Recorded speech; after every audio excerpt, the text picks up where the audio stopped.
የብሉይ ኪዳን ትንቢቶቹ ጥሩ ሪያሊቲው ሌላ ታላላቅ የሚባሉ የእግዚአብሔር ሰዎች የነገሯቸው ተስፋ እና አሁን እየሆነ ያለው ነገር አይመሳሰልም እና እንዲህ ግራ ገብቷቸው ባሉበት ጊዜ ሃይማኖቶች ብቅ ማለት ጀመሩ። ምን የሚሉ አይዟችሁ መድኃኒት አለን የሚሉ። አንደኛው በዛን ጊዜ የተነሳው ሃይማኖት ፈሪሳውያን ይባላል። ፈሪሳውያን ይመጡና ሕጉን ጠንቅቃችሁ ከጠበቃችሁ መሲሁ ይመጣላችኋል ይላሉ። ህዝቡ ስለመረረው የፈሪሳዊውን መንገድ ይሞክራል። ግን ፈሪሳዊ መድኃኒት ሊያመጣ አልቻለም። ህዝቡን ከማስጨነቅ አስቸጋሪና ከባድ ነገር ህዝቡ ላይ ከመጫን ውጪ ህዝቡ የሚፈልገውን ጥያቄ ፈሪሳዊ መልስ ሊሰጥ አልቻለም። የቸገረው ሰው የማያስሞክረው ነገር የለም። ታውቃላችሁ፣ ሰው ሲጨንቀው የባህል መድኃኒቱንም የሐኪም ቤቱንም ይሞክራል እንዴ? እስራኤል እንደ አገር ሃይማኖት ትሞክራለች። ፈሪሳዊ መጣና ህጉን ብትጠብቁ አይዟችሁ ይላሉ። መጨረሻ ምን ተረፋቸው? ጭንቀት።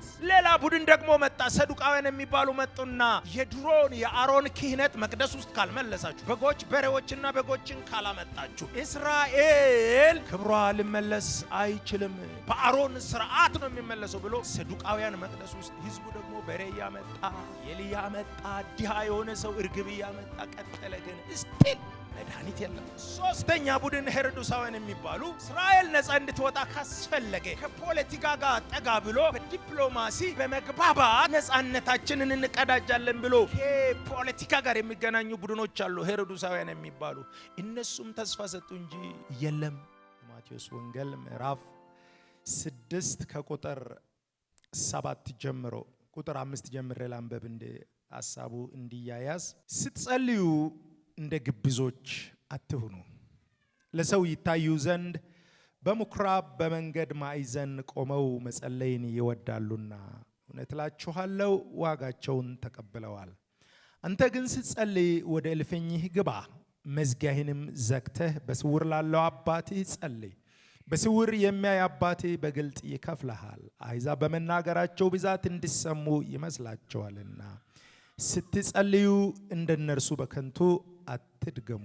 ስለዚህ አትምሰሏቸው፣ ሳትለምኑ አባታችሁ የሚያስፈልጋችሁን ያውቃልና። እንግዲህ እናንተስ እንዲህ ጸልዩ።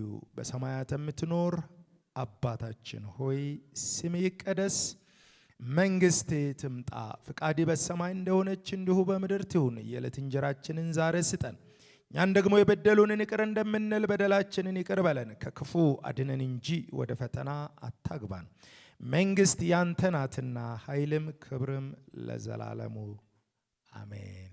እንግዲህ መንግሥት ትምጣ የሚለውን ሐሳብ የዛሬ ሳምንት ስናነሳ ትንሽ ክለሳ ልስራና ሐሳቡን ስናነሳ በከፍተኛ ተስፋ መቁረጥ ውስጥ ለነበረ ሕዝብ የቀረበ ትምህርት ነው። ጌታችን ኢየሱስ ክርስቶስ ወደ ምድረ እስራኤል ሲመጣ እስራኤል በጊዜው የእግዚአብሔር ሕዝብ የሚባለው ከፍተኛ በሆነ የሃይማኖታዊ ቀውስ፣ ፖለቲካዊ ቀውስ፣ ማህበራዊ ቀውስ ውስጥ ሆና የሚያድናት ተስፋ የሚሰጣት እግዚአብሔር ድሮ በብሉይ ኪዳን ዘመን በነቢያቶች የተናገረው ቃል እንዲመጣ መንገድ የሚያሳየውን አካል እየጠበቀ ባለችበት ጊዜ ነው ጌታችን ኢየሱስ የመጣው። ምናልባት አንዳንዶቻችሁ መጽሐፍ ቅዱስ ጋር ቅርበት ያለ ግንኙነት ወይም ጥናት ካደረጋችሁ ታላላቅ የሚባሉ የእስራኤል ነቢያቶች እንደነ ኢሳይያስ ያሉ ስለ እስራኤል ሕዝብ መታደስ፣ ስለ እስራኤል ሕዝብ በእግዚአብሔር መጎብኘት፣ አገራዊ ልማት፣ አገራዊ መዳን እንደሚመጣ ሰፊ ትንቢት ነግሯቸው ነበረ። ትንቢተ ኢሳይያስ ከምዕራፍ 40 እስከ 66 ይህን ተስፋ ነው የሚያወራው። ብሉይ ኪዳንን ወስዳችሁ እግዚአብሔር ለእስራኤል ምን አይነት ሐሳብ አለው ካላችሁት ኢሳይያስ በሚደንቅ ሁኔታ ከ66ቱ ምዕራፍ ውስጥ ወደ 27 ምዕራፎች የእስራኤልን ተስፋ እግዚአብሔር እንደሚያከብራቸው፣ እግዚአብሔር እንደሚያድናቸው፣ እግዚአብሔር ታላቅ ሕዝብ እንደሚያደርጋቸው የሚናገር የመጽሐፉ ክፍል ነው። ስለዚህ ይሄ ሕዝቡ ያን ክፍል ያውቃል። ግን መሬት ያለው እውነታ ከመጽሐፉ ጋር አይናበብም።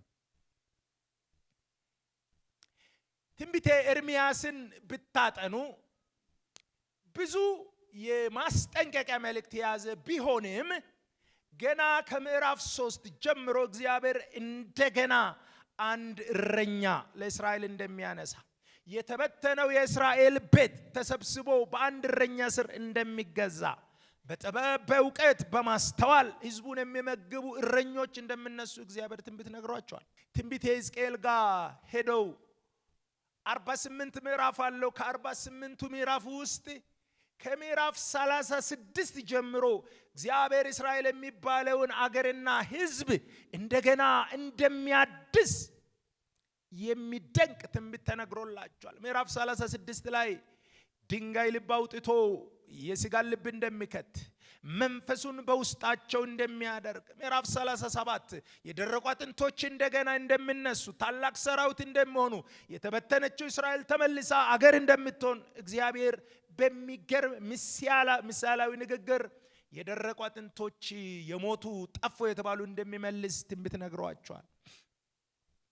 37 38 39 ይሄ ሕዝብ ጠላት ቢከበው ጎግና ማጎግ የሚባሉ የእስራኤል ጠላቶች ቢከባቸውም እግዚአብሔር ድል እንደሚሰጣቸው አሸናፊ ሆነው ኃያል እንደሚሆኑ ተነግሯቸዋል። 40 እስከ 48 ተመልሰው የፈረሰ መቅደሳቸውን እንደሚሰሩ፣ መቅደሱ አገልግሎት እንደሚጀምር፣ ከዛ ተመልሰው መሬት እንደሚከፋፈሉ ይናገራል። ግን መሬት ላይ ያለው እውነታ ሲመለሱ ይሄን አይመስልም። አንዳንድ ነገሮች የሚገቡን በእነሱ ሰዎች ቦታ ራሳችንን ስናስቀምጥ ነው። እንደ እስራኤላዊ ሲታስብ ማለት ነው። ሕዝቅኤል የሚያክል ቆንጆ ትንቢት ተናገረ፣ ኤርምያስ ተናገረ፣ ኢሳያስ ተናገረ።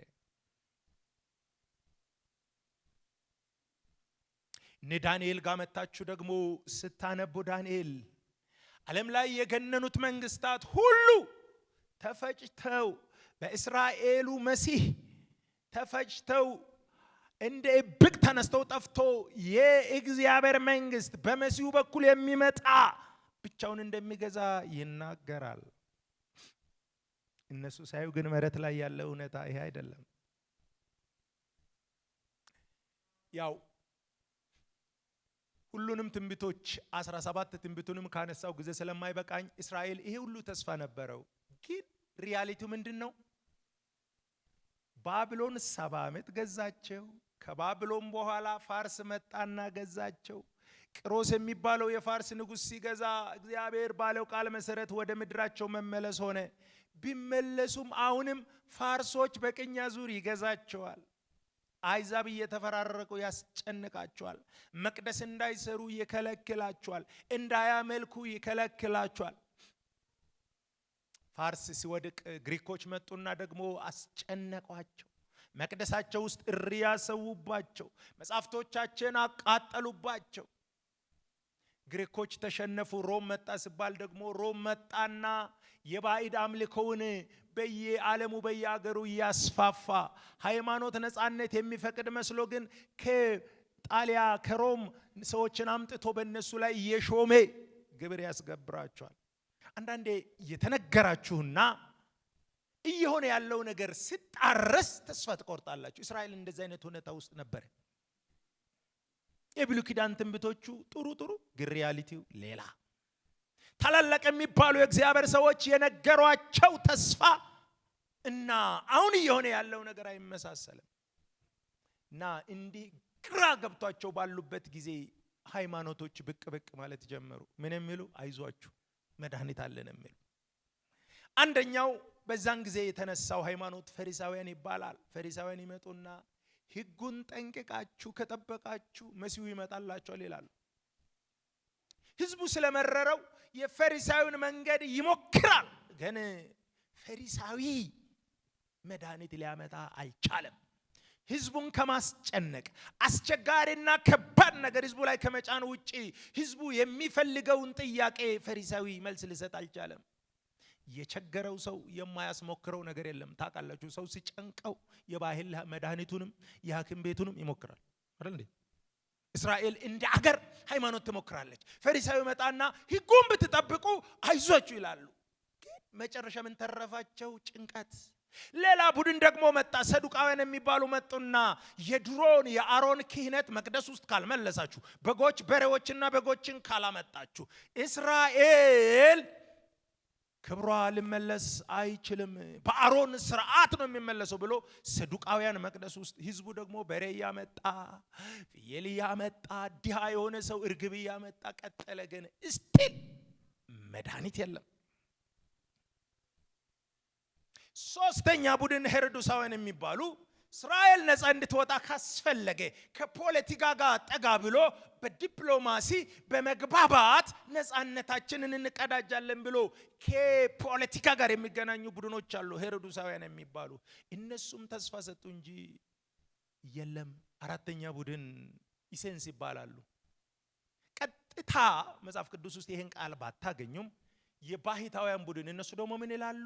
መሲሁ እንዲመጣ እስራኤል ነፃ እንድትወጣ እስራኤል የተገባት ተስፋ መጨበጥ ካለባት ከተማ ጥላችሁ ገዳም መግባት አለባችሁ አሉ። ሰው ደግሞ ግር ብሎ ከከተማ ወጥቶ ወደ በረሃ መሄድ ጀመረ። ምን ፍለጋ? መድኃኒት ፍለጋ። እሱም አልሰራም። አምስተኛ ቡድን ጫካ ገብተን መፋለጥ አለብን፣ ሮማውያንን በጠበንጃ ብሎ ጫካ ገብቶ የሚዋጋ ቀናተኛ የሚባል ዘዚሎትስ የሚባሉ ደግሞ አሉ።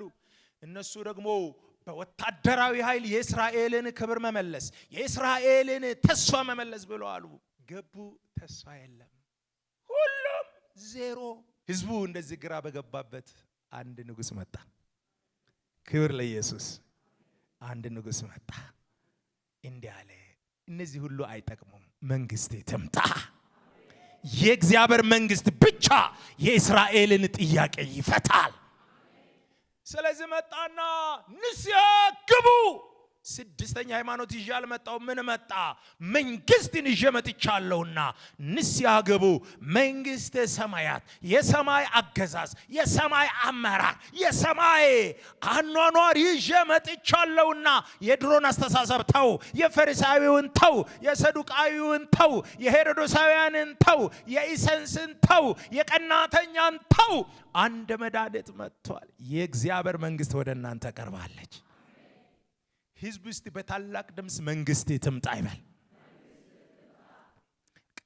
ሃይማኖት ቢፈራረቅ፣ ተስፋ ቢፈራረቅ ከእግዚአብሔር መንግስት አገዛዝ ውጪ የሰው ልጅ ጥያቄን መፍታት የሚችል የለምና ንጉሱ መጣና ተውት አለ።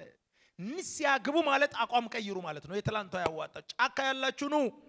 ከዛ ሲሞንን ከጫካ ጠራ። ቀናተኛ ሲሞን ና አዲስ መንግስት መጥቷል፣ እዛ ተቀላቀል። እንደ ዮሐንስ መጥምቁ እዛ ነበር። እናንተም የሚሻል መንግስት እየመጣ ነው ለህዝቡ ነገራቸው። ዮሐንስ መጣና ከጫካ ያላችሁ ተመለሱ፣ መንግስተ ሰማያት መጣለችና ንስሐ ግቡ፣ ተዘጋጁ ብሎ ሲበኩ አለ። ከዛ ህዝቡ ግራ ገባው። ትምህርቱ የፈሪሳዊ አይመስልም፣ ትምህርቱ የሰዱቃዊ አይመስልም። ግን ምን አለው? ህይወት አለው፣ ኃይል አለው። መንግስት ስለሆነ ማዳን፣ ነፃ ማውጣት፣ ተስፋ መፈጸም የሚችል ሆኖ መንግስተ ሰማያት መጣለችና ብሎ ዋው! ለምን ይሄ ሰዎች ሲጨንቃቸው ለጭንቀታቸው ማረጋጊያ የሚፈልጉት ሃይማኖት ሳይሆን የሚያስፈልጋችሁ ንጉሱ ከነመንግስቱ መጥቶላችኋል፣ እሱን ስሙት፣ እሱ የሚላችሁን አድምጡ፣ የእሱን አገዛዝ በህይወታችሁ ተለማመዱ። ይሄ የኢየሱስ ትምህርት ነው። ስለዚህ ባለፈው እንደነገርኳችሁ ምኩራብ ገባ። ምኩራብ ገብቶ ሌላ ነገር አላወራ። መጽሐፍ ቅዱስ እንዲህ ይላል፣ ምኩራብ ገባ፣ አጋንንትን አወጣ። ምን ማለት ነው? አጋንንት መንፈሳዊ ኃይል ነው። ሰዎች ሳይፈልጉ ባሪያ የሚያደርግ የሚጨቁን፣ ሲፈልግ ዲዳ የሚያደርግ፣ ሲፈልግ ዶንቆሮ የሚያደርግ፣ ሲፈልግ የሆነ የሚያደርግ ነውና እሱን አባረረና ማን አደረገ ሲባል ሃይማኖት ሳይሆን የእግዚአብሔር መንግስት። ክብር ለኢየሱስ ይሁን። ከዛ ለምጻም ፈወሰ። ለምጽ በሽታ ብቻ አይደለም፣ ባለፈው አንስቻለሁ። ለምጽ ማለት ሁለንተናዊ ቀውስ ማለት ነው። አንድ ሰው ለምጽ ካለበት መንፈሳዊ ጣጣም አለበት። እርኩስ ተብሎ ስለሚታሰብ ኃጢአት አለበት ተብሎ ስለምታሰብ መንፈሳዊ ችግር ነው። ኢሞሽናሊ ደግሞ በስሜት ደረጃ ከሰው ጋራ መቅረብ ስለማይችል ሳይኮሎጂው የተጎዳ ነው። አካሉ ላይ ደግሞ ቆዳ ላይ ችግር ስላለ ስለዚህ እሱን ያወጣ የመጣው መንግስት በትክክል ሰውን ማዳን ሰውን ወደ ክብሩ መመለስ ይችላልና ይሄውላችሁ አለ። ከዛ ሙታን ያስነሳ የመጣው መንግስት ሞት ላይ ስልጣን አለው። ከዛ በኋላ ድዌዎችን እየፈወሰ ምንድነው ስትሉት መንግስተ ሰማያት የሱ አገዛዝ የሱ አመራር የሱ ተጽዕኖ ያስፈልጋችኋል። ከዛ ትምህርቱን ሲያስተምር ነው። እዛ ውስጥ ሲጸልዩ ሌላ ነገር ጸልዩ ምን በሉ መንግስት ትምጣ። ስትመጣ ደወን ትገዛለች፣ ስትመጣ እንቆቅልሽ ትገዛለች፣ ስትመጣ የዘላለም ሕይወት ትሰጣለች። ምክንያቱም ዜጋ ታደርጋለች። መንግስተ ሰማያት ዜጋ ታደርጋለች። ዜጋ ከሆንኩ በኋላ እዛ ውስጥ የኑሮን ስርዓት ታለማምዳለችና ጸሎታችሁ እዛ ላይ ትኩረት ያርጉ። እሱ ሁሉን ነገር ስለያዘ ክብር ለኢየሱስ ይሁን። ስለዚህ እግዚአብሔር መንግስት ከሃይማኖት ሁሉ ይበልጣል። ቢኮዝ ቀጥታ ይገዛል፣ ቀጥታ ዜጋ ያደርጋል። በዳግም መወለድ ቀጥታ የዘላለም ሕይወት ብቻ ሳይሆን ምድር ላይ ሰው ለሚፈልገው ብቃትም ፍቃድም ያለው መንግስት ስለሆነ ኢየሱስ ይሄን አስተማረ እና ምዕራፍ 6 ላይ እዛው አሁን ካነበብኩት ቁጥር 25 ጀምሮ ስለ ኑሮም እንዲህ አለ። ስለሚበላ ስለሚጠጣ አትጨነቁ፣ መንግስቱ መልስ መስጠት ይችላል። ስለዚህ አስቀድማችሁ ከሁሉ በፊት መንግስቱንም ጽድቁንም ፈልጉ፣ ሌላ ነገር ይጨምርላችኋል ብሎ የመንግስቱን ብልጫ ኢየሱስ አስተማረ ማለት ነው። ለዚህ ጉባኤ እግዚአብሔር እያለ ያለው ዓለም እየባሰባት ይሄዳል። ዓለም እየባሰባት ይሄዳል። ግፍ እየጨመረ ይሄዳል። ብቸኛ ከዚህ ሁሉ ነፃ ማውጣት የሚችል የእግዚአብሔር መንግስት ብቻ። ክብር ለኢየሱስ ይሁን። ስለዚህ ስብከታችንም እምነታችንም መሆን ያለበት በዚህ መንግስት ላይ ነው። ይሄ የኔ ትምህርት ሳይሆን የታላቁ ንጉስ የመምህሩ ትምህርት ነው። እና መንግስት ትምጣ ስንል የፕሮግራም መዝጊያ ጸሎት ብቻ ሳይሆን ሁሌ ጸሎታችሁ ውስጥ መጥፋት የሌለበት ነው። ድክም ብላችሁ ስትተኙ ማታ ከመተኛታችሁ በፊት ጌታ ሆይ መንግስት ቤቴ ላይ ትምጣ፣ መንግስት ቢዝነስ ላይ ትምጣ፣ መንግስት ጤናዬ ላይ ይምጣ፣ መንግስት አገልግሎት ላይ ይምጣ በሉ። ጌታ ያዘዘው ጸሎት ነውና በጣም ወሳኝ ነገር እንደሆነ እንረዳለን። የሚገላግላችሁ ሊያድናችሁ ሊጠብቃችሁ በዚህ በከፋች ዓለም ውስጥ ጠብቆ አኑሮ እስከ ጌታ መምጣት ድረስ ወይም እኛ ጌታ ወደ ጌታ እስከምንሄድ መጠበቅ የሚችለው አንድ ብቻ ነው። ይሄ የመንግስቱ አገዛዝ ብቻ ነው። ዘርፎር ይሄ ሰዎች በጣም እንዲያውቁ ይገባል። ምዕራፍ 10 ከቁጥር 1 እስከ 16 ድረስ ያለውን ደግሞ እናነብና የመንግስቱን ብልጫ የመንግስቱን አመጣጥ እንጨምርበታለን። እንዲህ ይላል 12ቱን ደቀ መዛሙርት ወደ እርሱ ጠርቶ እንዲያወጧቸው በእርኩሳን መናፍስት ላይ ደዌንና ሕማምን ሁሉ እንዲፈውሱ ስልጣን ሰጣቸው። ማቴዎስ መጽሐፍ ምዕራፍ 10 በምድረ እስራኤል ኢየሱስ መንግስትን ይዞ እንደመጣ ለሕዝቡ ምስክር እንዲሆንባቸው የጠራቸውን 12ቱን ደቀ መዛሙርት የመጀመሪያ ናሽናል ሚሽን አገር አቀፍ ተልእኮ የሰጠበት ቦታ ነው። የመጀመሪያ እና ሚሽኑ ፐርፐዝ አለው። ሚሽኑ ዓላማ አለው። ይሄ ሰጠው 12ቱን ወደ እርሱ ጠራ። እንዲያወጧቸው በእርኩሳን መናፍስት ላይ ደዌንና ሕመምን ሁሉ እንዲፈውሱ ስልጣን ሰጣቸው። ምን ማለት ነው? ኢየሱስ እንደ ንጉስ፣ ኢየሱስ እንደ እግዚአብሔር መንግስት ገዢ በአካል በምድረ እስራኤል ውስጥ ከመገለጡ በፊት ብዙ አይነት ሃይማኖት ቢኖርም እንኳን ሰይጣን ህዝቡን እያሰቃየ ነበር። ሃይማኖት ተስፋ ሊሰጥ ከዚህ ሊገላግል አልቻለም። አጋንንት ሰው ውስጥ ይገባል። አንዳንዱን ደንቆሮ ያደርጋል፣ አንዳንዱን ዲዳ ያደርጋል፣ አንዳንዱን እውር ያደርጋል። ፈሪሳዊ ይጠራና ህግን አንብቦ ከነጣጣው ቤት ይሸኘዋል። ሰዱቃዊ በሬውን ፍየሉን ወስዶ ስጋውን በልቶ ከነ ችግር ወደ ቤት ይሸኘዋል። አንድም ህዝቡን ሊያረጋጋ አልቻለም። ህዝቡ ጨንቆታል። ባይዘው እኮ አሁን ለኛ ለአይዛብ ሴንስ ላይ ሰጠን ይችላል እንደዛ አይነት ነገር ስለሌለን፣ ግን እስራኤላዊ አለው። ድሮ በታሪክ ሲያነብ በነ ኤልያስ ዘመን በነ ኤልሳ ዘመን እግዚአብሔር በአገልጋዮቹ በኩል ኢየሱስን መልካምነት ሲገልጥ ብዙ ነገር ሲያሳያቸው ያውቃሉ። በሙሴ በኩል እግዚአብሔር 40 ዓመት ሲሞላቸው ጤናቸውን ሲጠብቅ አቅራቦት ሲያቀርብላቸው ከሌላ ሲሆናቸው ያውቃሉ። አሁን እየሆነ ያለው ነገር ግን አስጨናቂ ነው። ስለዚህ ኢየሱስ አለ ሂዱ፣ ህዝቡ ላይ ጭቆና አለ፣ ህዝቡ ላይ ሐዘን አለ፣ ህዝቡ ላይ የማይፈለግ ቀንበር ተጭኗልና ድዌውን ህመሙን ሁሉ ፈውሱ ብሎ ስልጣን ሰጣቸው። የ12ቱም ስም ይህ ነው። መጀመሪያ ጴጥሮስ የተባለው ሲሞን፣ ወንድሙ እንድርያስ፣ የዘብዴዎስ ልጅ ያዕቆብ፣ ወንድሙ ዮሐንስ፣ ፊልጶስም፣ በርተሎሜዎስም፣ ቶማስም፣ ቀራጩ ማቴዎስም፣ የኢልፊዮስ ልጅ ያዕቆብ፣ ታዲዮስ የተባለው ልብድዮስ፣ ቀኔናዊው ሲሞን፣ ደግሞ አሳልፎ የሰጠው የአስቆሮቱ ይሁዳ። እነዚህ 12ቱ ናቸው። ከዛ ስላካቸው እንዲህ አለ፣ እነዚህን 12ቱን ኢየሱስ ላካቸው፣ አዘዛቸውም እንዲህ አለ፣ በአሕዛብ መንገድ አትሂዱ፣ ወደ ሳምራውያንም ከተማ አትግቡ፣ ይልቅስ የእስራኤል ቤት ወደሚሆኑ ወደ ጠፉት በጎች ሂዱ እንጂ። ለምንድን ነው አሕዛብ ጋር አትሂዱ የተባለው? አሕዛብ የመንግስት የሰማያት ዕውቀት የላቸውም፣ ተስፋም የላቸውም፣ አይጠብቁም። እስራኤል ግን ይጠብቃል። ቢኮዝ መሲሁ ሲመጣ አርነት እንደሚያወጣ አንብበዋል። ኢሳይያስ 61 ላይ እንደሚል ቃል አንብበዋል። የጌታ የእግዚአብሔር መንፈስ በእኔ ላይ ነው፣ ለታሰሩት መፈታት፣ ለዕውሮች ማየት፣ ለተጨቆኑት ነጻነት፣ የተወደደችውን የእግዚአብሔር ዓመት ይናገር ዘንድ አምላካችን የሚበቀልበትን ዓመት የሚል ጥቅስ አንብበው ያ ነጻ የሚያወጣው የት አለ ቢሎ ይጠብቃሉ። እስራኤል ይጠብቃል። አሕዛብ አያውቅም። ስለማያውቅ ሄዶ ቢያደርግም ሴንስ ላይ ሰጣቸው ይችላል። እስራኤል ግን ጠብቆ ያላገኘ እየተመኘ ያላገኘ ስለሆነ ስትሄዱ የማን ቤት ሄዱ አለ? የእስራኤል ቤት። ከዛ ያ የምትጠብቁት ጌታ ያ በተስፋ ጠብቃችሁ የደከማችሁት መጥቷል በሉ።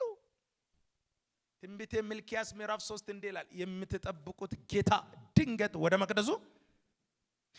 እስራኤል ይጠብቃል። ሳምራውያን አይጠብቁም። አሕዛብ አይጠብቁም ስለማያውቁ። ኤፌሶን ምዕራፍ 2 ቁጥር 11 ላይ እንዲህ ይላል፣ እናንተ ተስፋ ቢስ ነበራችሁ፣ ከእስራኤል መንግስት ርቃችሁ ያለ ኪዳን ያለ ተስፋ ነበራችሁ። እንደዚህ ነበርነኝ። ስለዚህ ስትሄዱ የማን ቤት ሄዱ? የእስራኤል ቤት። ከዛ ይሄ ደከመው እንደነ ገዲዮን የታለ?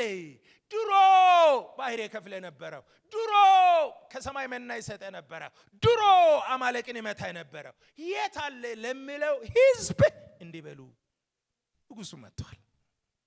ሃሌሉያ ሃሌሉያ። ስለዚህ የት ነው የምትሄዱት? ከእስራኤል ቤት ወደ ጠፉት።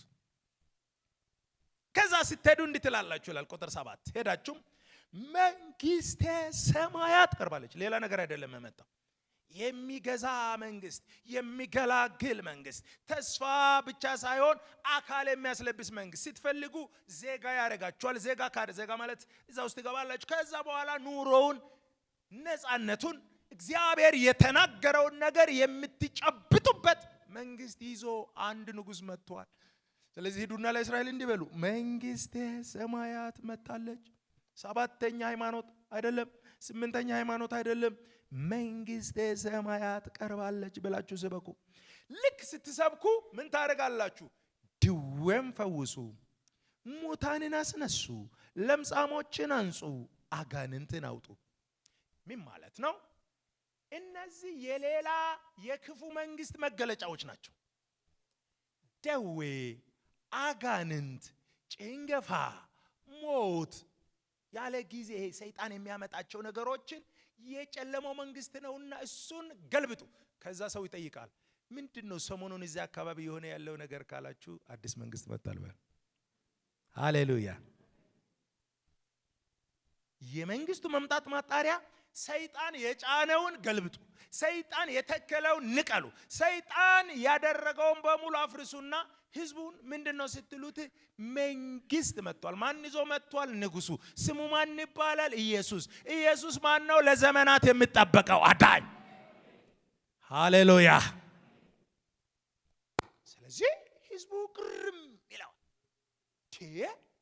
ትላንትና 18 ዓመት ጎብጣ ምኩራብ ትመጣለች፣ ማንም አይጠይቃት።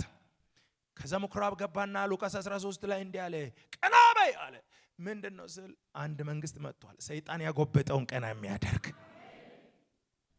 ዛሬ በዚህ እውነት እግዚአብሔር ሰይጣን ያጎበጠን ያቀናል። በጌታ በኢየሱስም ስልጣን እኛ ምን ሰብካለን? ሰይጣን የጫነ ቀንበር ይሰበር፣ ከህዝቡ ላይ ይሰበር።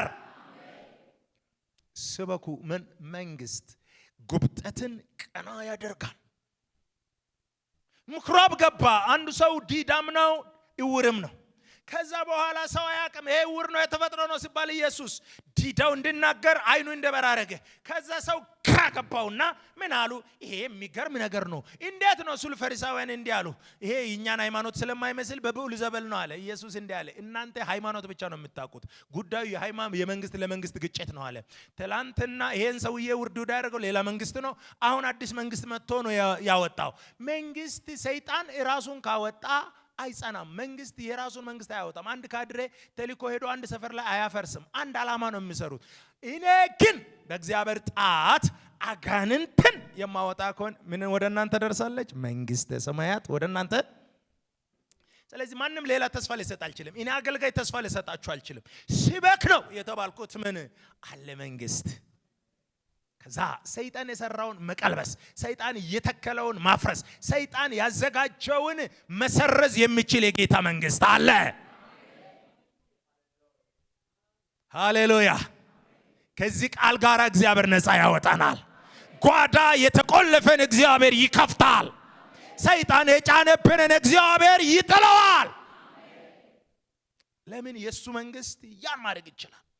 ስለዚህ ቸርች ስትመጡ መንግስቱን ፈልጉ። ሌላ ነገር አትፈልጉ። መንግስቱ ትምጣለን። በስራ ላይ ነጋዴዎች መንግስቱን ፈልጉ። መንግስቱ ከተፈጥሮ በላይ ማስኬድ ይችላል።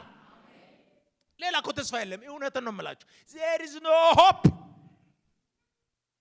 የለም ይመስለናል። እኛ ሰፈር በመቀየርም የለም። ሰው የተባለ ፍጡር እውነተኛ ነፃነት፣ እውነተኛ አርነት፣ እውነተኛ ፈውስ ከፈለገ አንድ ነገር ነው የሚያስፈልግ፣ የእግዚአብሔር መንግስት። ክብር ለኢየሱስ ይሁን። እኔ ይሄን ትምህርት ብቻ ሳይሆን እኛንም ዛሬ ነፃ ያወጣናል። ከተጨነቅንበት ይህ መንግስት ይገላግለናል። ስለዚህ ለሚመጣው ቃል በልባችሁ መልስ ስጡና አርጓሌ ማን ነው? ድዌ ፈውሱ፣ አጋንንት አውጡ፣ ልምጻም ምን ማለት ነው? መንግስቱ መድኃኒት ነው። እግዚአብሔር ለሰው ልጅ የላከ መድኃኒት ነው። ብቸኛ። ስለዚህ ሰው ሌላ አርቲስቲክ ነገር ውስጥ አይደለም መግባት ያለበት። መንግስት ትምጣ ብሎ መፈለግ፣ መንግስት ትምጣ ብሎ መጸለይ ጥሩ ነው። ስለዚህ ፈሪሳዊ ያላሳረፈው፣ ሰዱቃዊ ያላሳረፈው፣ ሄሮድሳውያን ያላሳረፈው መንግስቱ መጣና አውጡ፣ በከንቱ ተቀብላችኋል፣ በከንቱ ስጡ። ደግሞ የመንግስት አቅራቦት መልሶ አይሸጥም። ኖት ፎር ሴል ይላል። ከዛ ላይ because ንጉሱ ከቸርነቱ የሚሰጥሽ ፈውስ የእግዚአብሔር ነፃ ስጦታ ነው እንጂ የገበያ። ስለዚህ በነፃ ተቀብላችኋል፣ በነፃ ስጡ ማለት የንጉስ ስጦታ ነው። አገልጋዮቹ ማስተላለፊያ ናቸው እንጂ ሰጪው ማን ነው? የትኛው መልካም ነገር ከእግዚአብሔር ስትቀበሉ ምንጩ ማን ነው? እግዚአብሔር ነው። የሚበላ በሉ ዋተበር በሉ ምንጩ እግዚአብሔር ነው። ሶ በነፃ ተቀብላችኋል ማለት የመንግስት ሪሶርስ አይሸጥም። አንዳንድ ጊዜ ድሆች ሰፈር አካባቢ ረሃብ ሲመጣ መንግስት በመኪና ይልካል ስንዴ ምናምን። አንዳንድ ክፉ ሰዎች ለእርዳታ የመጣውን ስንዴ ይሸጣሉ። መንግስት የላከው የተቸገረ እንዲበላ ነው አይደል እንዴ? ሶ እግዚአብሔር የላከው ነገር አይሸጥም አይቸረቸረምና በነፃ ተቀብላችኋል። ተሳስታችሁ ከፈወሳችሁ አገልጋዮቹ አሁን እዚህ ጋር ሲላኩ ሙታን ሲያስነሱ፣ ለምጻም ሲያነጹ ምናምን ሲያርጉ እንዳያስከፍሉ፣ እንደ ሐኪም ቤት የካርድ ምናምን እንዳይሉ ጥንቃቄ። በከንቱ ተቀብላችኋል፣ በከንቱ ስጡ አለ። ለምን? ይሄን የሚያደርገው አንቺ አይደለም። እዛ ቁጥር 1 ላይ ከሰማችሁ ስልጣን ሰጣችኋል። ስልጣን ማለት የውክልና ኃይል ማለት፣ የራሴ ኃይል አይደለም። ኦቶሪቲ ዴሊጌቲቭ ፓወር ነው፣ የውክልና ብቃት። እና አንድ ባለስልጣን ባለስልጣን የሚባለው መንግስት ውክልና ሲሰጠው አይደለ? ልክ የእንትን ሚኒስተር ነው ብለው ደብዳቤ ደረሰ ቀን ከውክልናው የተነሳ ስልጣን ያገኛል። እኛ በእኛ ህይወት የሚሰራ የትኛውም እግዚአብሔር ነገር ካለ ውክልና ነውና አደራ እንዳትሸጡ ካለ በኋላ እንዲህ አላቸው፣ ወርቅ ወይም ብር ወይም ናስ በመቀነታችሁ ወይም ለመንገድ ከረጢት ወይም 2 እጀ ጠባብ ወይም ጫማ ወይም በትር አታግኙ። ምን ማለት ነው ይሄ? የመጣው መንግስት አጋንንትን ብቻ ሳይሆን ማኖርም ይችላልና እሱ ከላካችሁ ጠርጥራችሁ እንሞታለን ብላችሁ እንዳታስቡ። አሁን ይሄ እየላካችሁ ያለው የመንግስቱ ንጉስ ነው የሚልካችሁ። ስትሄዱ ወርቅ ብር እና ከረጢት አትያዙ ማለት በእኛ ዘመን ቋንቋ ስንተረጉመው የግድ በጀት ከሌለ ብር ከሌለ አልሰራም አትበል። እግዚአብሔር ከላከ፣ እግዚአብሔር ከጠራ፣ እግዚአብሔር ለሆነ ሚሽን ከላከ ማን ኃላፊነት ይወስዳል? ታምናላችሁ? እሱን እግዚአብሔር ጠርቶ እግዚአብሔር ልኮ እንዴት ይሆናለው ይበላለው ወይ ብለ አትጠርጥረኝ። ቢኮዝ ይህ መንግስት አጋንንትን ብቻ አይደለም፣ ሞትን ብቻ አይደለም፣ አቅራቦትን መስጠት ይችላል። ስለዚህ አቅራቦት መስጠት መቻሉን ለማረጋገጥ እንድትለማመዱ ምንም እንዳትይዙ። ስለዚህ የሆነ ፋይናንስ ስላለኝ ባጀት ስላለኝ ብር ስላለኝ ብለህ እንዳታስብ። የትኛውም መንፈሳዊ ነገር የምትፈጽሙት ከእግዚአብሔር ኃይል የተነሳ ነው። የትኛውም የእግዚአብሔር ተልእኮ መፈጸም የሚቻለው ከእግዚአብሔር አቅራቦት የተነሳ ነው። ስለዚህ የኔ ባጀት ነው የኔ ብር ነው ብለህ እንዳታስብ እንዳትይዙ። ስለዚህ ብር ከረጢት እና ወርቅ የሚለው ከፋይናንስ ጋር የተገናኘ ነው። ቀጥሎ ደግሞ በትር ማለት ሲምቦሊካሊ ወይም በምሳሌ ደረጃ ስለምንድን ነው የሚያወራው? ሴኩሪቲ። ያው በትር ሰው ለምን ይዞ ለመከላከል ነው። ስለዚህ ስትሰብኩ ወይም እኔ ተልእኮ ልካችሁ ስትሄዱ ማን ይጠብቀኛል ብላችሁ በበትራችሁ በእናንተ መከላከል እንዳትደገፉ አትያዙ። ለሰራተኛ ምግቡ ይገባዋልና ወንጌሉን ስትሰብኩ ይሄን የምስራች ስትናገሩ አሜን ብሎ የተቀበለ ቤት ግቡና ብሉ አለ። እንዴት የሰው ቤት እኔ አዝዣለሁ ግቡና ብሉ። አንድ ነገር ጣል አድርግላችሁ። የአባታችን ሆይ ጸሎት ውስጥ አንድ ጸሎት አለ እንዴ ይላል፣ በሰማያት የምትኖር ከዛ ወረድልና የዕለት እንጀራዬን ነው እንጀራችንን ነው የሚለው። እንደ ኢየሱስ አስተምሮ የሆነ ሰፈር ያለ እንጀራ ያንተ ብቻ አይደለም፣ እንጀራችንን ስጠን። ስለዚህ እዛ ቤት ገብተህ የምትበላው የሱ አይደለም። ይላይ አባታችን ሆይ እንጀራችንን። አንዳንዱ ስግብግብ ይሰበሰበና አከማይቶ ይሻግታል። እዛ የሱ ብቻ መስሎት ማለት ነው። እንጀራችንን ስጠን። ስለዚህ እንጀራ እግዚአብሔር ነው የሚሰጠው።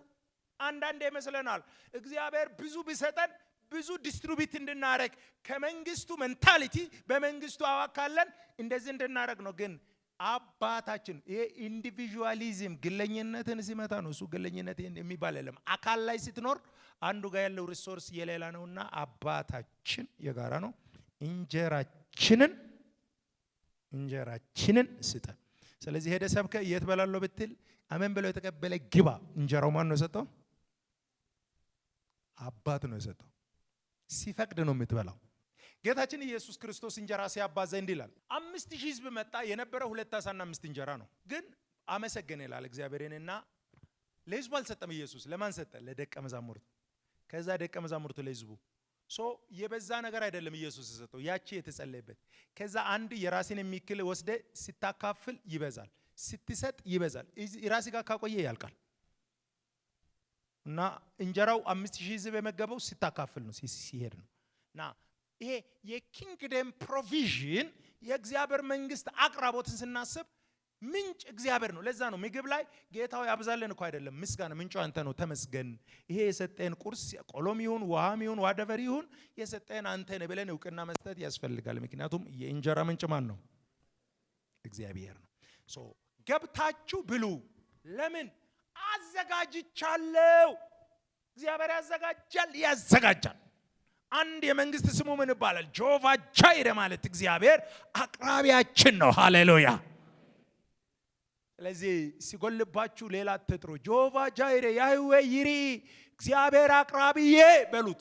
እግዚአብሔር ይሞላል። መንግስቱ አለው። ከዛ እንዲህ አላቸውና ወደምትገቡበት በትር አታግኙ፣ ለሰራተኛ ምግብ ይገባዋል። በምትገቡበት በማናቸይቱ ከተማ ወይም መንደር በዚያ በሚገባ ማን እንደሆነ በጥንቃቄ መርምሩ፣ እስክትወጡ ድረስ በዛ ተቀመጡ። ወደ ቤት ስትገቡ ሰላምታ ስጡ። ቤቱ የሚገባ ቢሆን ሰላማችሁ ይድረስ፣ ባይገባው ግን ሰላማችሁ ይመለስላችሁ። ከማይቀበላችሁ ቃላችሁን ከማይሰማ ሁሉ የእግራችሁን ትቢያ አራግፋችሁ ውጡ። አራግፉ። እውነት እላችኋለሁ በፍርድ ቀን ከዚያች ከተማ ይልቅ ለሰዶም ለገሞራ ሀገር ይቀላቸዋል። እነሆ እኔ እንደ በጎች በተኩላዎች መካከል ልካችኋለሁ። ቴሊኮን ስልክ መንግስቱ አጋንንትንም ይገዛል፣ የሰው ልጅ ፍላጎት የሆነን አቅራቦትንም ኃላፊነት ይወስዳል። ከሱም አለፈ ስለ ጥበቃም ኃላፊነት ይወስዳል። በግ ሆነ ተኩላ ጋር ስልክ ማን ኃላፊነት ይወስዳል ካላችሁ መንግስቱ ስለሚወስድ፣ ለዛ ከሆነ ወገኖች ሆይ ለራሳችሁ አትበቀሉ፣ በቀል የኔ ነው ብሏል። አንተ ከገባ ታበላሻለህ። አንተ ስራ ላይ፣ ጥሪ ላይ፣ አገልግሎት ላይ፣ እግዚአብሔር ነገር ላይ ትኩረት አድርግ። ሌላ ጠባቂ ያለ አንበሳ የሆነ ጠባቂ ያለ ተኩላናቲ ያንተ ጌታ አንበሳ ነው። ክብር ለኢየሱስ ይሁን። ይሄን አለማመዳቸውና ሂዱ አላቸው። ከዛ ደቀ መዛሙርት ሄዱ።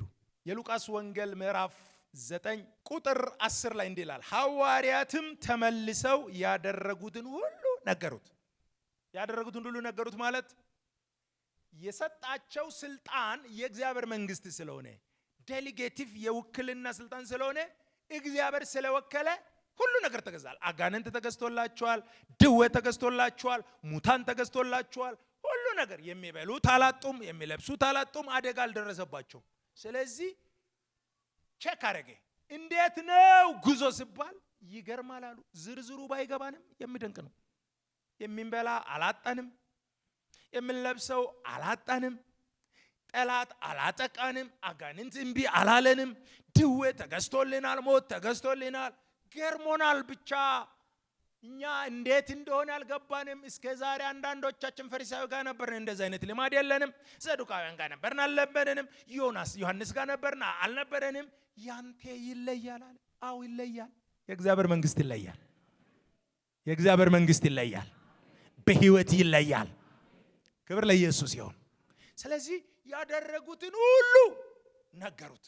ምዕራፍ 10 19 ላይ እንዲህ ይላል ሉቃስ። አሁን እያያስኩ ስለሆነ ነው ጥቅሶቹ። ቁጥር 19 17 ሰባው በደስታ ተመልሰው ጌታ ሆይ አጋንንትስ እንኳ በስሚ ተገዝተውልናል አሉት። ማለት ሌላው ይቅር፣ የገረመን ሂድ ስንል አጋንንት ታዘዘን፣ ውጣ ስንል ታዘዘን። አይገርምም? ጌታ ስል ነው አጋንንቱ አይደለም፣ ከናንተ ጀርባ ያለ አንድ መንግስት አለ። የዚህ ውጤት የዚህ መንግስት ኃይል ነው እንጂ ያንተ እንዳይደል። ስለዚህ ደስታ ሊሰማቸው የሚገባው የዚህ መንግስት ዜጋና አባል በመሆን ደስ ይበላችሁ እንጂ አጋንንት ስለተገዛላችሁ አይደለም። መንግስቱ ለምን ደገፋችሁ? ዜጋ ስለሆናችሁ። ስለዚህ ኢየሱስ እንደዚህ ስሉ እንዳላቸው ሰይጣንና እንደ መብረቅ ከሰማይ ሲወድቅ አየሁ። እነሆ እባቡን ግንጡን ትረግጡ ዘንድ በጠላት ኃይል ሁሉ ላይ ስልጣን ሰጥቻችኋለሁ፣ የሚጎዳችሁ ምንም የለም። ነገር ግን መናፍስት ስለተገዙላችሁ በዚህ ደስ አይበላችሁ፣ ስማችሁ ግን በሰማይ ስለተጻፈ በመንግስቱ ውስጥ ስለገባችሁ። ስለዚህ ፕሪቪሌጆቹ ጥቅማ ጥቅም ሁሉ መንግስቱ ውስጥ ስለሆናችሁ ነው እንጂ ከዛ ውጭ ብትሆኑ መንግስቱ ይሄን አያደርግላችሁ። ትልቁ ነገር መንግስቱን አውቃችሁ የዛ አካል የዛ ዜጋ በመሆናችሁ በዚህ ደስ ይበላችሁ። ለምን እኔ ሲመጣ ጠላትን ሁሉ መግዛት የሚችል መንግስት ይዤላችሁ መጥቻለሁ። እባቡንም ግንጡንም ዘንዶውንም አንበሳውንም ማሸነፍ የምትችሉበት ስልጣን የምትችሉበት ኃይል መንግስት ይዤላችሁ መጥቻለሁ። እኔ እንዲህ ይላለሁ። ኢንዲቪጁዋሊ ሰው ዳግም ከተወለደ በኋላ ይሄን ነው ማጥናት ያለበት። እንዴት ኃይሉን ሊለማመድ፣ እንዴት ኃይሉን ሊቀበል፣ እንዴት በኃይሉ ሊኑር፣ እንዴት በብቃቱ ሊኑር። ቢኮዝ የዜጋው ብልጫ ጠላት ሰፈር ስትሄድ የዚህ መንግስት ባካፕ የዚህ መንግስት ከኛ ጀርባ መሆን ነው ለውጥ የሚያመጣው። የሃይማኖት ቡድን መሆናችን አይደለም ለውጥ የሚያመጣው። ቃል ስትናገሩ ቃላችሁ ገዢ እንዲሆን የመንግስት ባካፕ ያስፈልጋል። አጋንንት ላይ ባካፕ ያስፈልጋል። በጠላት ኃይል ሁሉ ላይ ባካፕ የእግዚአብሔር መንግስትንና እዛ መሆናችሁ በዚህ ተደሰቱ።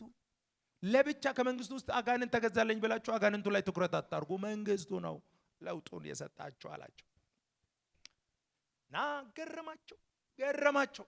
ባይዘወይ ሰው የሚደንቅ ነገር ሳይ ይገረማል። እውነት ሲገባው ግን ይቀየራል። ኢየሱስ በመደነቅ ደረጃ እንዲቆዩ አልፈለገም። ምን እንዲፈልግ መንግስቱ አዋጭ ነው። መንግስቱ የግድ አስፈላጊ ነው። መንግስቱ ለህይወት ለኑሮ በጣም ብለው እንዲገባቸው ፈልጓል። ግን ደቀ መዛሙርቱ እዚህ ቦታ ተደነቁ። በጣም ገረማቸው፣ ደስ አላቸው። ግን ብዙ ነገር የገባቸው አልመሰለኝምና ልክ አገልግሎት 3 ዓመት ተኩል ጨርሶ ሊሞት አካባቢ ሲቀርብ አንድ ጥያቄ ጠይቃቸው። ሉቃስ ወንጌል ምዕራፍ 22 ቁጥር 35 እንዲህ አላቸው፣ ደግሞም ያለ ኮረጆ ያለ ከረጢት ያለ ጫማ በላካችሁ ጊዜ አንዳች ጎደለባችሁን ይላል። ምን ማለት ነው? እንደው ዋሸው እኔ ጌታችሁ ያለ ከረጢት ሂዱ ብዬ አደጋ ላይ ጥያችኋለሁ ወይ? እንተን ሳትይዙ ብዬ በላኳችሁ ጊዜ ጉዳረከን ብላችሁኛል ወይ? እንዳው እስቲ እናጣራ። ያኔ ያለ ከረጢት ያለ ኮረጆ ያለ በትር በላኳችሁ ጊዜ አንዳች ጎሏችሁ ነበር ወይ ስል መልሳቸው ምን ይላል? እነርሱ መልሶ አንዳች እንኳን አሉ። ምን ማለት ነው? ሰው ከገባው በዚህ ላይፍ ኤክሰርሳይዝ እያደረገ እየተለማመደ ከኖረ ኑሮው ራሱ ከተፈጥሮ ውጭ ይሆናል ማለት ለናንተ ባይገባችሁ እንኳን በተአምራት በሱፐርናቹራል ከተፈጥሮ በላይ በሆነ ስርዓት ነው የምትኖሩት። በትር ሳትይዙ ተጠብቃችሁ እንትን ሳትይዙ እግዚአብሔር ፕሮቫይድ አድርጎ ኢየሱስ ኢየሱስን የሚከተሉትን አንድ ጥያቄታችሁ እኔ ልኪያችሁ ጎሎባችሁ ነበር ወይ ሲል በጭራሽ አሉ። በጭራሽ። አንድ ነገር እኮ ለነገራቸው ነው። ኢየሱስን ተከትላችሁ ኢየሱስን አገልግላችሁ ስትከተሉት ከሎጂክ ውጡና እግዚአብሔር በማመን ላይ ህይወታችሁን አድርጉ። በእምነት መኖርን ተለማመዱ። እግዚአብሔር አለ በሉ። አንዳንድ ነገር ሰይጣን መጥቶ ሲጠይቃችሁ አታብራሩ። እግዚአብሔር አለ በሉ። ክብር ለኢየሱስ ይሁን። ሁሉን ነገር ማብራራት አንችልም። እኔ ሐናን ወዳታለሁ። ባይብል ላይ ሐና የምትገርም ሴት ናት። ትጸልያለች ግን አትወልድም። ጸሎተማ ጸልያ ትወልዳለች። ግራ ያጋባም ነገሩ። ኮንፈረንስ የማትመጣው ፍናና ትወልዳለች። ከኮንፈረንስ የማትቀረዋ ከዛ ጎረቤት ይመጡና ነገሩ እንዴት ነው ሲሊና አላቅም። እግዚአብሔር አዋቂ ነው። እግዚአብሔር ለዘላለም አዋቂ ነው። እግዚአብሔርን አንጠረጠርም። በየትኛው መንገድ እናምነዋለን። እግዚአብሔር በሚመራን መንገድ እናምነዋለን። ጻድቅ በእምነት በህይወት ይኖራል። ስለዚህ እነዚህ ደቀ መዛሙርት ምን እንለማመዱ ይፈልጋል ኢየሱስ? በእምነት እንዲኖሩ ምንም በሌለበት እንደ አብርሃም አባ እንጨቱ ይሄው እሳቱ ይሄው በጉ የታለ ስል አሁን ሎጂክ አይሰራም። ልጄ የመስዋዕቱን በግ ማን ያዘጋጃል? እስቲ እግዚአብሔር ያዘጋጃል በሉ። ኢየሱስ ትላንትና ልኮ አትያዙ አለ። አሁን ግን ይሞታለው ሲል ይሄ ነገር አደጋ ነው ብሎ ብር ማዋጣት ጀመሩ። ኢየሱስ አያቸውና መንግስቴ ይሁን ሰይፋቸው አዋጣችሁና ጣራላን ያለና ያኔ በላካችሁ ጊዜ አንዳች ጎደላችሁን ምንም አሉ። አሁን ግን ሰይፍ ያዋጣችሁ ነውና መግዛት ፈልጋችኋል። ጫማ ያለው ምሽት ይሽጥና ሰይፍ ግዙ አለ።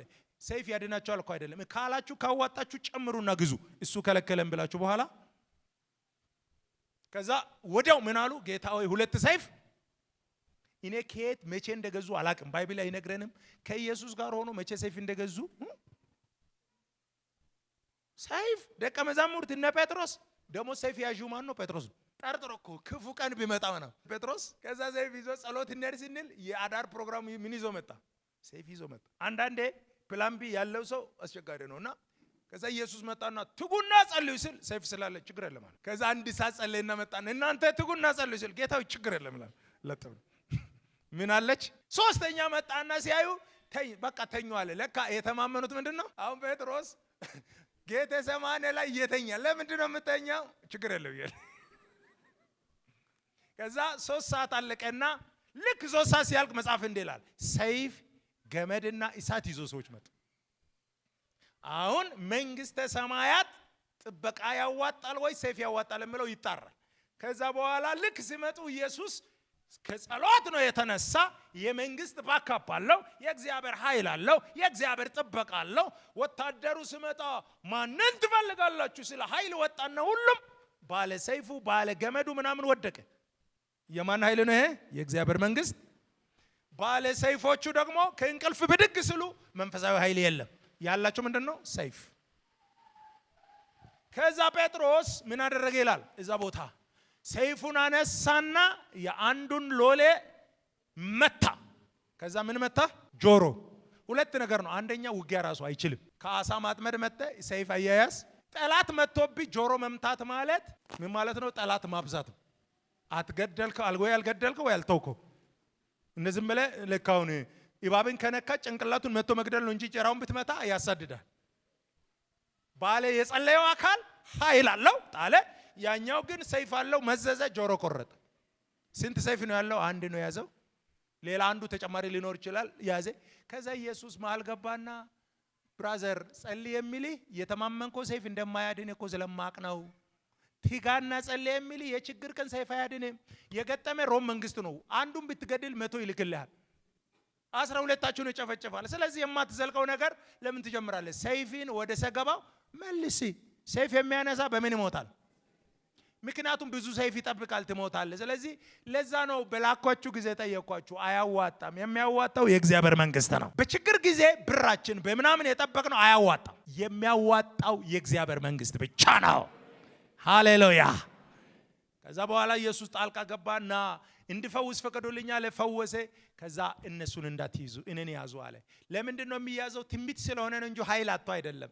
ኃይሉማ አሳየው። ጉብዝና ወጣትነት ቢኖር ይደክማል ስጋ ስለሆነ፣ የእግዚአብሔር መንግስት ግን የትም ጊዜ ያዋጣል።